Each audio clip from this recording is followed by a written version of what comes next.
ما 60 ثانیه فرصت میدم. هر کسی که بعد از این 60 ثانیه بادکنکش سالم بمونه 10 میلیون تومان همین امروز من میزنم به حسابش. آماده این؟ 1 2 3 Run.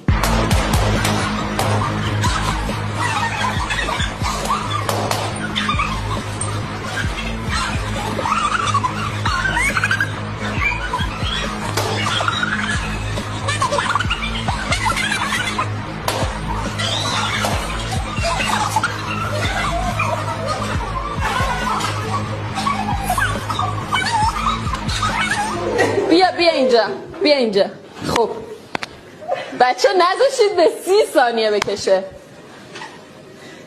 من گفتم که هر کسی که بادکنک دستش بمونه 10 میلیون میگیره. یعنی شما تک تکتون میتونستید بادکنک های همدیگر رو نتره کنید و نفری 10 میلیون بگیرید. الان میتونید بزنید تو سر خودتون. اینه، ما آدما اینیم.